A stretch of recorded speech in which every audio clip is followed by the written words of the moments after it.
शुक्रिया स्पीकर साहब. Thank you for giving me the floor to speak on budget 2024-25. Sir, I want to use this opportunity to condemn the Israeli atrocity on innocent Palestinians.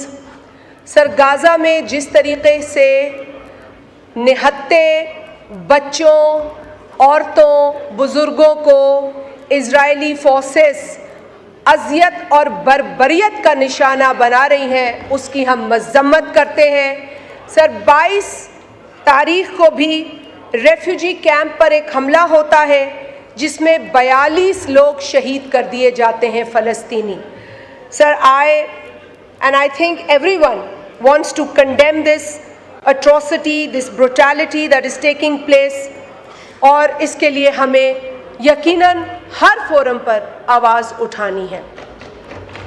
Sir, इस मौके पर मैं सरगोदा और स्वात में होने वाले दर्दनाक वाक़यों के ऊपर भी तशवीश का इजहार करूंगी. ये बड़े तकलीफ़देह वाक़यात थे और अभी ऑनरेबल मिनिस्टर ने एक रेजोल्यूशन हाउस में पेश की जो कि पास हुई. मुझे अफसोस है कि इसमें अपोजिशन अपना वो हिस्सा नहीं डाल सकी, though I don't doubt their intent, but it would have been nice अगर वो इसको सपोर्ट करते, क्योंकि सर ये mob justice, this is not the solution to our problems, this is a monster and we need to stop it. Sir, ये आज सरगोदा और स्वात में है, कल आपके पास होगा. हमें इस पर कभी भी सियासी पॉइंट स्कोरिंग नहीं करनी चाहिए. There are some issues and I agree with Tarar sahab that some issues where we have to rise above our differences and this is one of those, sir. This is one of those. So इस पर हमें तशवीश है. Sir, इसके अलावा मैं अपने जो कश्मीरी भाई बहन हैं जो इंडियन इलीगली ऑक्यूपाइड कश्मीर में हैं, उनके साथ इजहार यकजहती यहाँ इस ऐवान की तरफ से एक्सटेंड करती हूँ. उनकी तकलीफ़, उनके साथ होने वाली जो ह्यूमन राइट्स वायलेशन है उसकी हम बार बार मज़म्मत करते हैं और एक बार फिर मज़म्मत करते हैं कौमी असम्बली के फ्लोर पर. सर, बजट के हवाले से पाकिस्तान पीपल्स पार्टी, आपको पता है कि कुछ रोज़ हमारे यहाँ टोकन पार्टिसिपेशन थी क्योंकि हमारी कुछ रिजर्वेशंस थी और बड़ी जायज़ रिजर्वेशंस थी. Sir, being an ally of this government, there is a certain amount of I'd say respect and attention that we warrant. अगर हम इस हुकूमत के साथ बैठे हैं और इस हुकूमत के क़याम के वक्त कुछ अंडरस्टैंडिंग के तहत Peoples Party agreed to support the government, particularly Nawaz League, Noon League, तो हमें उसके बदले में जो एक ट्रस्ट, एक फाउंडेशन ले हुई थी, उसके हवाले से तशवीश थी और उसको ऑनर नहीं किया जा रहा था. ये अल्लाह का शुक्र है क्योंकि we always been positive. Pakistan के इंटरेस्ट में हम मिलकर काम करना चाहते हैं. इस फ्लोर पे हमने हर मर्तबा ये कहा है, हम वहाँ बैठे होते थे तब भी ये बात कर रहे थे, हम यहाँ बैठे हैं तब भी ये बात कर रहे हैं, that Pakistan Peoples Party will always talk to people और political realities who want to strengthen Pakistan. इसमें कोई भी दो राय नहीं है हमारी जानिब से. और सर, इसलिए हमारी जो रिजर्वेशंस थी, ख़ास तौर पर जो बड़ी अहम रिजर्वेशन तो फेडरल PSDP के हवाले से थी जिस पर कि वायलेशन हुई, बड़ा अफसोस हुआ हमें.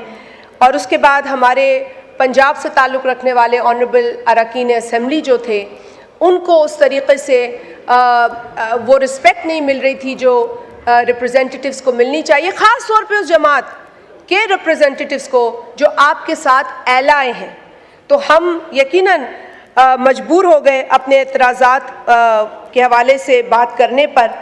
सर, इसके साथ साथ मैं, क्योंकि honourable finance minister is here, honourable finance minister ने बजट स्पीच पेश की जिस पे हम नहीं मौजूद थे, टोकन पार्टिसिपेशन थी, but I do not very very politely and respectfully I would like to correct him. जो उन्होंने पेज 1 पे ही लिख दिया कि जी तमाम पॉलिटिकल लोगों के साथ बैठे और जो भी है उनकी रहनुमाई में ये बजट बना, तो सर बिलावल भुट्टो जरदारी साहब की रहनुमाई में ये बजट नहीं बना। I would like to very respectfully correct the honourable finance minister, because उनकी स्पीच में ये था, अगर ऐसा होता तो बिलावल भुट्टो जरदारी साहब की जमात को टोकन पार्टिसिपेशन या बॉयकॉट का ऐलान करने की कोई ज़रूरत ना होती। So this is a correction. Sir budget proposal पे अगर बात की जाए तो बड़े एम्बिशियस टारगेट्स हैं, रेवेन्यू टारगेट्स रखे गए हैं सर, और इसके अंदर बताया जाता है कि एक प्रपोजल है that seeks a remarkable 40% increase in tax revenues, aiming to elevate them from 9.25 trillion to 12.97 trillion. So it is ambitious. हम दुआ ही कर सकते हैं कि ये हुकूमत ऐसे टारगेट्स को, क्योंकि I mean to wish you well is wishing Pakistan well. To bring you down is bringing this country's stability or its country's progress down. So I can only wish, but this is a very ambitious target. उसकी कोई ऐसी feasibility नज़र नहीं आ रही है. I hope that you have a plan for this. Sir, direct and indirect taxation, बड़े हमारे honourable साथियों ने बात की है, सैलरीड क्लास पे बिजनेसेस पर आपने 48 और 100% लगाई है, 5.512 ट्रिलियन तकरीबन आप डायरेक्ट टैक्सेस से ले रहे हैं, और जो तमाम दीगर आपके टारगेट्स हैं वो आप इनडायरेक्ट टैक्सेशन से ले रहे हैं। सो योर फोकस जो है वो आपका खासा रिग्रेसिव टैक्सेशन पर है। अच्छा, ये इसलिए भी थोड़ी अफसोस की बात है कि बेहतर होता कि इसको थोड़ा बैलेंस किया जाता और एक बैलेंस अप्रोच होती। हम बार बार कहते हैं कि indirect taxation is regressive taxation, we need to move towards progressive taxation, we need to increase the tax net. हमें उनको रगड़ा नहीं लगाना चाहिए, या सैलरी तबके के बारे में यह बात हुई है, उन्हीं को रगड़ा लग रहा है। उन्हीं लोगों को रगड़ा लगता है सर जो FBR के साथ रजिस्टर्ड हैं और जो टैक्स पेयर्स हैं, लेकिन और नए लोगों को टैक्स नेट में क्यों नहीं लाया जाता? Every political government does say this, but I think now it is time to walk the talk, and it is important to do that. अब भी हमने वही देखा है कि FBR उन्हीं के पीछे जाएगी जो टैक्स पेयर्स हैं या जो रजिस्टर्ड हैं as tax payers, but the people who are not paying tax, how are you going to bring them in this fold? That is important. Tax आपने लगा दिया है, अच्छी बात है, चले ब्रांड नेम कपड़ों पे आपने टैक्स लगा दिया है, लेकिन वो ब्रांड नेम जो कपड़े आपका लोकल मैन्युफैक्चरर बेच रहा है, वो ये कहते हैं मुझ पे तो आपने टैक्स लगा दिया, मेरे साथ जो बैठा है जो ब्रांड नेम नहीं बेच रहा उसको आपने टैक्स नेट में नहीं लिया। आप अपनी इकोनॉमी को डॉक्यूमेंट करने से गुरेज कर रहे हैं। You are running away from doing that. Why? देखिए, ये कड़वा घूंट सबने पीना है ना, ये तो हमने मान लिया ना। अगर कोई ऐसा कहता है कि नहीं पीना तो फिर वो रास्ता बता दे कि कैसे रेवेन्यू जनरेट हो। अगर ये कड़वा घूंट पीना है तो सबको कुर्बानी देनी होगी। फिर आप एक उस तबके को ना रगड़ें जो पहले ही आपको टैक्स दे रहा है, और अब इनडायरेक्ट टैक्सेस की मद में इतना बड़ा टारगेट आपने लगा दिया है और आप उन्हीं से टैक्स वसूल कर रहे हैं। सर, अनरियलिस्टिक मुझे लगे जो नॉन टैक्स रेवेन्यूज के टारगेट हैं, इसमें 64% की इंक्रीज है। अब ये कहते हैं फ्रॉम 2.94 ट्रिलियन हम 4.84 ट्रिलियन नॉन टैक्स रेवेन्यूज में इकट्ठे करेंगे। अच्छा, primarily this is expected from state bank of Pakistan के उनके जो प्रॉफिट्स हैं, which is about 2.5 trillion. Now what is interesting here is कि आप 2.5 ट्रिलियन का तो फिगर दे रहे हैं, बट करंट जो ईयर है उसमें स्टेट बैंक की यही फिगर की जो परफॉर्मेंस है वो है 972 billion only. Now how are you going to achieve this target? चले मान लिया, I am assuming that you are going to increase the interest rate. If you increase the interest rate, I am just assuming it because you did not take us into confidence, so I will have to assume things. So if I am assuming कि interest rate बढ़ाएंगे, then cost of borrowing बढ़ जाएगी।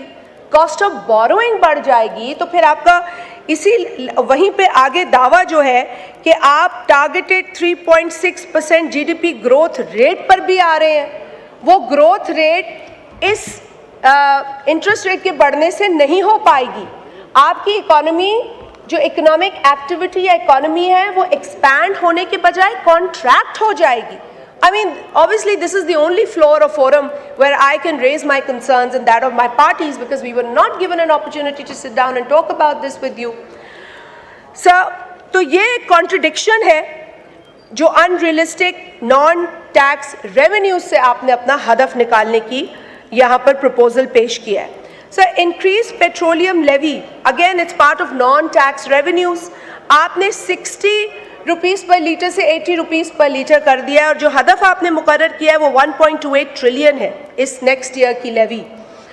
Now this is going to be a huge burden और a pressure on the citizens, particularly जो इस वक्त हमारी vulnerable economic situation है. इसके अंदर आम जो पाकिस्तानी है उसको किस तरह प्रोटेक्ट करेंगे? I hope the government has a plan. Then we come to substantial cash surplus. अब कैश सरप्लस, आई नो कि कैश सरप्लस पे आप रिलाई कर रहे हैं. आपने 1200 बिलियन का कैश सरप्लस यहाँ पर शो किया है, दैट्स द टारगेट. लेकिन आप करंट ईयर में 539 कर पाए हैं. अब आप ये 539 को 1200 बिलियन पे ले जा रहे हैं फ्रॉम प्रोविंशियल गवर्नमेंट्स. यहाँ Punjab has given you an estimate of 640.83 billion. Sindh has zero surplus. I asked the Sindh government, they said we presented a balance budget.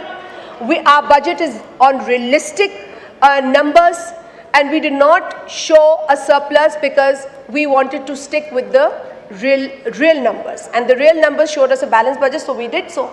Acha, last year interestingly Sindh did show a deficit budget which was around 30-40 billion, but their performance was so good that they turned the deficit into surplus. So they will inshallah turn this into surplus, but they could not give you a figure at this point in time, which is fair. I mean, one of the members here was raising this concern, so वो उसमें कोई कबाहत नहीं है.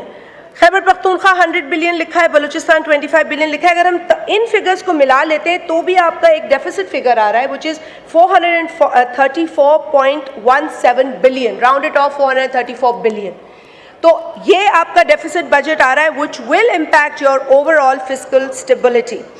Sir, इसमें मैं तारीफ़ करूंगी सूबों की, क्योंकि सेल्स टैक्स ऑन सर्विस जो है वो आईनी तौर पर हमेशा से सूबों के पास था. एक डिक्टेटर ने 2000 में एक ऑर्डिनेंस के ज़रिए जीएसटी ऑन सर्विस सूबों से लेकर एफपीआर को दे दिया, जो उस वक्त I believe it was CBR उस वक्त, और एफबीआर को दे दिया, और कलेक्शन चार्जेस भी एफबीआर सूबों से लेने लगा उन्हीं के टैक्स के ऊपर. खैर, in 2010 we were able to undo this and bring this tax constitutionally, जो प्रोविंस का राइट था, टू एस्टैब्लिश दैट अगेन. और अब सूबों ने अपनी परफॉर्मेंस से ये साबित कर दिया है कि they are able to collect what is their responsibility, and they have exceeded and excelled in their performance. The targets they've exceeded, they've excelled in their performance wherever the provinces have this mechanism. So इसीलिए बिलावल भुट्टो जरदारी साहब की इस proposal पे मैं आना चाहती हूँ, जब उन्होंने कहा था कि since the provinces have done so well in collecting the GST on services, why don't you give the responsibility of collecting GST on goods also to them? I know constitutionally it's the federal domain, but why can't we do this? अगर आपके सूबे अच्छा काम कर रहे हैं, federating units अच्छा काम कर रहे हैं, आपको रेवेन्यू जो टारगेट से मीट करके दे रहे हैं जीएसटी के ऊपर, ऑन सर्विस के ऊपर, तो why don't you give them this additional responsibility? अगर वो कहते हैं कि वो पूरा कर देते हैं तो वेरी गुड, अगर नहीं करते, डेफिसिट होता है, तो सूबों को कहें उनके बजट से ले लें, और अगर वो आपको सरप्लस करके देते तो सरप्लस एज रिवॉर्ड उनको दे दे ताकि वो सूबे की तरक्की में लगा सकें. It's not a bad idea, we can think about it. Why I am saying this? Because आप एक फिस्कल पैक्ट पे बात कर रहे हैं सूबों के साथ, ऑनरेबल मिनिस्टर को पता है, उन्होंने मेंशन भी किया है. Maybe this can be one of the points that you can discuss as offered or as proposed by Honorable Bilawal Bhutto Zardari Sahab. Sir, इसके बाद पीएसडीपी का बड़ा मसला था. फेडरल पीएसडीपी पर पाकिस्तान पीपल्स पार्टी को एतमाद में नहीं लिया गया. अभी एक बड़ा फिगर दिया है 1500 बिलियन का. यहाँ एक ऑनरेबल मेंबर कह रहे थे कि मैं प्रैक्टिकल बात करता हूँ. जी, हम भी प्रैक्टिकल बात करते हैं, इम्प्रैक्टिकल बातें नहीं करते. मैं थोड़ी प्रैक्टिकल बातें आगे करूँगी. Everything is not great in this country, unfortunately. But अगर हम अपने अपने फ्लॉज और अपने प्रॉब्लम्स को नहीं अंडरस्टैंड करेंगे तो उन्हें फिक्स भी नहीं करेंगे। अगर हम ये कहते जाएंगे सब अच्छा है, सब ठीक है, कोई मसला नहीं है, तो कभी मसलों को हम एड्रेस नहीं करेंगे। पीएसडीपी की हालत ये है कि आपने जब 950 बिलियन रखा था तो भी अंडर यूटिलाइजेशन ऑफ 200 बिलियन थी। अब आपने उसको 1500 बिलियन रखा है without taking your biggest ally into confidence, and this is very unfortunate. I have to register this on the floor of this house once again. Article 156 है, honourable speaker साहब आपके पास आइन की किताब पढ़ी है। आर्टिकल 156 में जिक्र है कि एक नेशनल इकोनॉमिक काउंसिल होती है। बड़ी बदकिस्मती से ये इकोनॉमिक काउंसिल बहुत देर से बनी, इसे पहले बनना चाहिए था। इसकी मीटिंग्स 1 नहीं, 2 नहीं, 3, 4 जितनी आप करते, बिकॉज इस NEC का एक मकसद है जो बहुत आपको सुनने से मतलब रखता है, to ensure balance development and regional equity. वो कैसे आएगी जब आप बैठ के बात नहीं करेंगे with all the federating units and parties that want to give you input. Sir इसके अंदर पिछले 2019 से लेकर 20 और फिर 20, 21, 22 पाकिस्तान पीपल्स पार्टी की जो सिंध गवर्नमेंट थी उसको उस वक्त की हुकूमत ने बिल्कुल अकोमोडेट नहीं किया। सर आप हमें ना अकोमोडेट करें, उस सूबे के लोगों को अकोमोडेट करते हैं। पीएसडीपी में आप उनको अगर शेयर देते हैं तो उस सूबे के लोग अकोमोडेट होते हैं। हम सूबों से अपने अवाम का वोट लेकर आते हैं। We are chosen representatives as mention in the preamble of this constitution. हमें यहाँ भेजा गया है तो ये उम्मीद भी है उनको कि हमारे आवाज़ भी बनेंगे और हमारी तरक्की के जो काम है वो भी यहाँ होंगे। लेकिन हमें पिछले 5 बरसों में ना सुना गया, ना हमें वो शेयर दिया गया। बिल आखिर जो पिछली हुकूमत थी 1 साल के अंदर हमें शहबाज शरीफ साहब ने बतौर प्राइम मिनिस्टर, जब हमने पीडीएम गवर्नमेंट को ज्वाइन किया, हम यूनिटी गवर्नमेंट के तौर पे थे, तो उन्होंने हमारी स्कीम्स भी ली। लेकिन सर फिर केयर टेकर गवर्नमेंट ने हमें जो स्कीम्स एलोकेटेड अप्रूव्ड थी उसमें उन्होंने 1 रुपया रिलीज नहीं किया। और आपके सामने सूरत हाल, आपका भी ताल्लुक इन्हीं इलाकों से है, तो I don't have to explain to you ज़्यादा। सर तो ये हमारी रिजर्वेशंस हैं जायज़। सर उसके अलावा मैं I know I can see, but please give me a few more minutes. Sir मैं हेल्थ सेक्टर के ऊपर जो टैक्स है उस पर बात करना चाहूँगी। यहाँ पर हेल्थ सेक्टर के ऊपर से टैक्स लगा है health care equipment related to cardiology, cardiac surgery, neurovascular, electrophysiology, endosurgery, endoscopy, oncology, urology, gynecology, disposables and other equipment, diagnostic kits or equipment that were previously in the list of exempted goods. This time round उनके ऊपर 0 से tax लग गया है 18%। Sir मुझे जो सबसे ज़्यादा मुझे दुख तो है कि हेल्थ केयर पे इतना बड़ा टैक्स नहीं लग, जो सबसे ज़्यादा हमें इस वक्त तकलीफ़ है वो हेल्थ केयर में जो कार्डियोवैस्कुलर डिजीज़ है उसको लेकर। सर इस मुल्क के जो हालात हैं वो सब बताते हैं। गुर्बत का भी यहाँ जिक्र हो गया, किसी ने कहा 2 नंबरी भी है, चले मैं तो नहीं कहूँगी अपनी कौम को 2 number, I will not say that, मगर ये है कि ये सारे प्रॉब्लम्स हैं और इन प्रॉब्लम्स के पेश नज़र लोगों को दिल के अमराज बहुत ज़्यादा हो रहे हैं। गरीब तबके को जिस तरह की दिल की तकलीफ़ है वो पब्लिक हॉस्पिटल्स में ही रिलीफ ढूंढता है।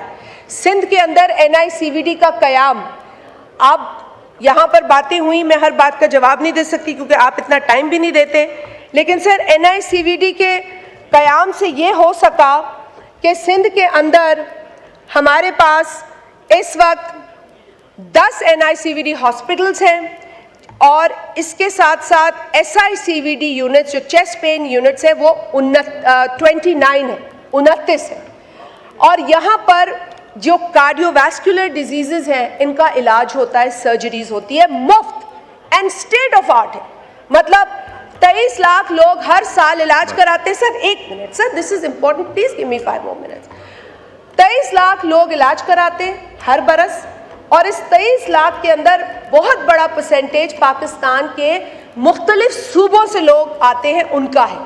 And it's fine sir, NICVD Pakistan का हॉस्पिटल है, वी डोंट से ये सिंध का हॉस्पिटल है। हमें खुशी है कि ये पाकिस्तान का हॉस्पिटल है और अब ये क्वेटा में भी बना है। सर इसी साल क्वेटा में इस हॉस्पिटल का एक यूनिट वहाँ पर बना है NICVD का। बिलावल साहब ने तो 2-2.5 साल पहले ही कहा था दीगर सूबों की हुकूमतों को कि आप बनाएं NICVD जैसा कोई एक बना के हॉस्पिटल दिखाएं। अभी तक तो नहीं बना, अल्लाह करे बने, लेकिन सर जो बने हुए हैं उनके ऊपर ये बर्डन ना डालें। I request the Honorable Minister to please withdraw this tax on cardiovascular equipment, which is this is very sir, दो तीन मिनट और sir, 2-3 minute. I'm going to rush through everything now. बस शेर पढ़ें। नहीं, शेर पढ़ूंगी नहीं, शेर जो है वो सुनाया जाता है।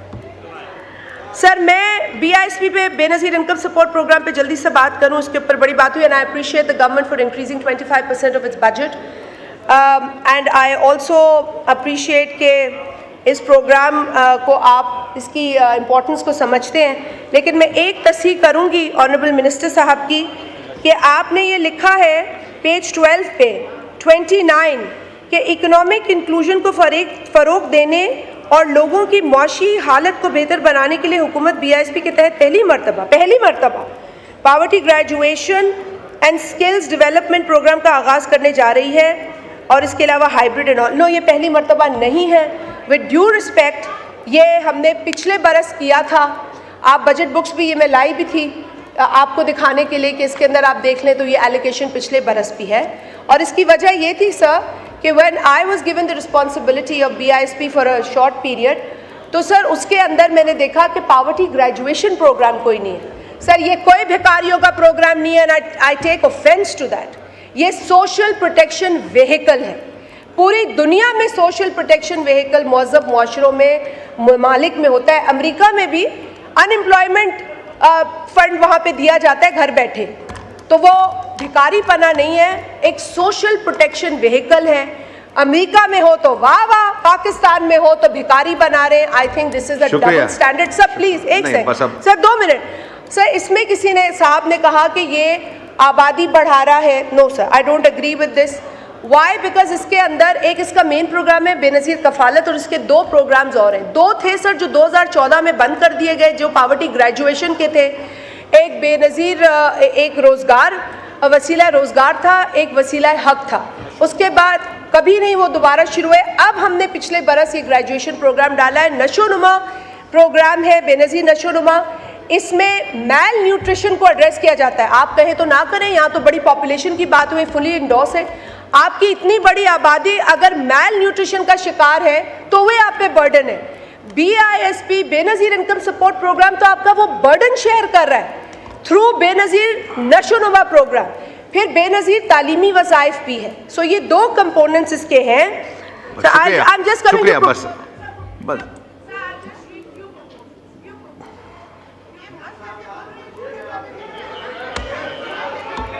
ये देखें, आपके चीफ विप ने कहा था कि आप किसी और अपने कोलीग मेंबर का और टाइम ले रहे हैं, तो वो ठीक है, मगर इस तरह भी ना करें कि चलें ख़त्म करें। प्लीज़ खोलें, शाजिया मरी साहब का माइक खोलें, वाइंड अप करें प्लीज़। सर 2-3 चीज़ें हैं, आ जाए प्लीज़। इनको बिठा के बात कर रही हूँ मैं। इधर आया सर। देखें, प्रपोजल्स मैं देना चाह रही हूँ बजट के। उससे पहले इन्फ्लेशन, अनएम्प्लॉयमेंट, पावर्टी हमारे मसाइल हैं, इन पर गौर करने की ज़रूरत है। 37,000 आपने मिनिमम वेज रखी है, अच्छी बात है, इसको इम्प्लीमेंट कराएं, ये सबसे बड़ा फ़र्ज़ होगा आपके ऊपर। ऐसा नहीं है कि कहीं 37,000 मिल रही है तो कहीं 10,000 या 15,000 मिल रही है। इम्प्लीमेंटेशन भी अब हुकूमत कराए। I know that it's a challenge for you to make the budget in these conditions. It is no less than a challenge for any government. So I'm not going to be unreasonable in my arguments. But having said that, load shedding sir, हमें बर्बाद कर दिया है load shedding ने सिंध के अंदर। और हद तो ये है कि अगर मिनिस्टर साहब को हम कहते हैं कि ये एक SDO को बदल दें, मैं नहीं कहते हमारा कोई फेवरेट है, ना मेरा मामा लगा ना मेरा कोई चाचा बैठा है वहाँ, लेकिन जो इनके मामे चाचे वहाँ आते हैं वो कहते हैं उस SDO के ये लफ्ज़ है जो मेरे हल्के में है और जिसने मेरे आबाई गांव की बिजली काटने पर कहा कि मेरा बस चले, वो जो बंद कर देता है बार बार, तो मैं इनको बिजली दूं ही ना। क्यों भाई? हमने तेरे अब्बा की जायदाद से कुछ मांग लिया है? हमने बिजली मांगी है, इलेक्ट्रिसिटी मांगी है, And I am quite appalled at the behavior of the honorable minister. कुर्सियां आती हैं जाती हैं, ये कुर्सियों से चिपकने वाली माहौल नहीं है कोई. But please honor the complaint of a member of this house. आपको क्या लगता है मजाक कर रहे हैं आपके साथ? ईद के दिन बिजली नहीं थी सर. शुक्रिया. नहीं sir, please don't do this. I'm talking about a serious issue. If you don't think it's a serious issue, then cut me off. 20 घंटे की लोड शेडिंग हम देख रहे हैं. मैंने अपने पंजाब के दोस्तों से बात की, मैंने कहा आपके पास लोड कहते हैं हमारे पास नहीं होती इतनी लोड शेडिंग. हमें तासुब नहीं फैलाना, लेकिन तासुब आप फैला रहे. बिजली ना देकर हम आपको निशानदेही करते, आप लोगों पे मलबा डालते हैं. जाए अपनी तारें ठीक करें, जाए अपने पोल ठीक करें, जाए अपने उन अफसरों को पकड़े जो कुंडे लगाते. Do not blame the people all the time. Do not blame them all the time. This is disrespectful, sir. We are the chosen representatives. हद हो गई है. एसडीओ की इतनी हिम्मत कि वो कहता है मेरा बस चले. सर वो लाहौर से आया है, तो मे भी उसको शायद नहीं पता होगा कि सिंध का कल्चर क्या है, लेकिन सर धमकियां सिंध के लोग बर्दाश्त नहीं करेंगे. सर इसके अलावा I want to talk about the proposals very quickly. Population is very important to manage, sir. Climate change पे special focus दे Honorable Minister साहब. इस वक्त World Bank, IMF सब कह रहे हैं, आप उनकी बात सुनते हैं ना, वो सब कह रहे हैं कि climate friendly budgets दें please. So please, that's the direction you need to go towards and follow. Sir, budget के अंदर सब रिप्रेजेंटेटिव्स की इनपुट होनी चाहिए थी. I agree with that. Sir relief जो है वो फार्मर्स को नज़र उस तरह नहीं आई है. आई एम श्योर कि आपने कुछ चीज़ें रोकी होंगी, सेफगार्ड की होंगी. I am not doubting that. पर डीएपी, आपने डीएपी जो है वो बढ़ा दिया है 5% से ले गए हैं 18%. No that's atrocious. That is atrocious. Please sir, ये आप देखें. हम आपको इसी फ्लोर पे कह सकते हैं, बिकॉज अदरवाइज तो हमारी आपसे कोई मीटिंग नहीं हुई. DAP should not be increase from 5% to 18%. Sir sales tax on health care पे मैं बात कर चुकी हूँ.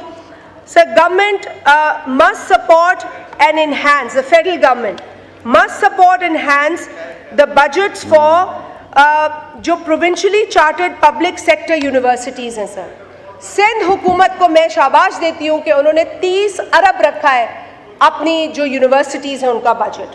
Other provinces also should increase that budget, but federal government को भी ये सपोर्ट देनी चाहिए.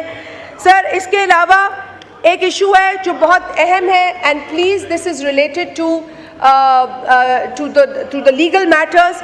सर पाकिस्तान के आइन आर्टिकल 146(1) में ये लिखा है कि फेडरल गवर्नमेंट अपनी कोई भी जिम्मेदारी जो है वो सूबों पर डाल सकती है विद देयर कंसेंट, लेकिन ये नहीं लिखा without their consent. General Musharraf ने 2001 में एक ऑर्डिनेंस में क्लॉज डाल दिया 231B, and this is related to advance tax on motor vehicles. The Sindh government has been asking the federal government to fix this, but you haven't done it, and this is for all the provinces. आप लोग खुद ये नहीं अपने तय जिम्मेदारी जो है वो उठा सकते जब तक कि सूबों ने आपको ना कहा हो. Please respect this constitution. It is for everyone to respect. People on that or this side will all have to respect this constitution. Article 146(1) does not allow the federal government to take this very responsibility of the provincial government from them. तो ये please undo करें, otherwise हम कोई bill ले आएंगे private member का और हम फिर उसके बाद will muster the support of other people also. Sir मैं वाटर अकॉर्ड पे बात करूंगी. Please implement 1991 water accord. पानी का बहुत बड़ा मसला है. सर प्राइवेटाइजेशन पे बात हो चुकी है, इसको ट्रांसपेरेंट होना चाहिए. You appreciated public private partnership model of Sindh, please उसको फॉलो करें मिनिस्टर साहब. सर एक सेकेंड, आखिरी sir, there has to be zero tolerance for harassment against women. इस हाउस में भी औरतों के हवाले से जो चीज़ें हैं वो अब इस पर थोड़ा रोकथाम होना चाहिए. कल किसी साहब ने कह दिया हमने चूड़ियाँ नहीं पहनी, तो आप चूड़ियाँ पहने भाई, ये तो एजाज़ की बात है. आपकी माएँ, बहनें, बेटियाँ चूड़ियाँ पहनती हैं. सेलिब्रेट करें उन चूड़ियों को, सेलिब्रेट करें. Last but not least sir, honorarium, आप प्लीज ऑनरेरियम कुछ अच्छा खासा अनाउंस करें इन तमाम एम्प्लॉयज़ के लिए, और पीटीवी के एम्प्लॉयज़ का ऑनरेरियम जो बच गया है, ये वादा खिलाफी है, वो उनको वापस दें, उनको देना ज़रूरी है when you commit on the floor of the house.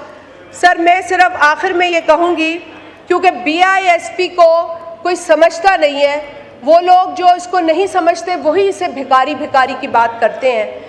अगर आपको गुर्बत का मतलब आता, अगर आपको गरीब की भूख का पता होता, तो आप कभी इस प्रोग्राम को भीख से ना मुशाहबत देते। और वो शेर मैं पहले भी पढ़ चुकी हूँ, आपकी फरमाइश में पढ़ रही हूँ। महल दे बाहर नफरत दी तई खुलदी लुक जो नहीं डिठी, महल दे बाहर नफरत दी तई खुलदी लुक जो नहीं डिठी, तई बुख दा ना सुने सखना, तई अज तई बुख जो नहीं डिठी। ये भूख नहीं देखी आप लोगों ने, शुक्रिया। और इसलिए भीख भीख की बात करते हैं। ये भीख नहीं है, ये सोशल प्रोटेक्शन है, समाजी तहफ़्फ़ुज़ है, और इसके ऊपर नाम की सियासत भी हुई है। लेकिन इसका नाम अगर बेनज़ीर साहिबा के नाम से मुंसलिक है तो ये कोई गुनाह नहीं है।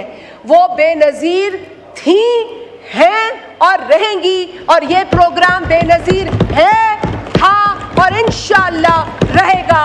बहुत शुक्रिया ऑनरेबल स्पीकर साहब। आलिया कामरान साहिबा, उसके बाद फिर अली मोहम्मद साहब।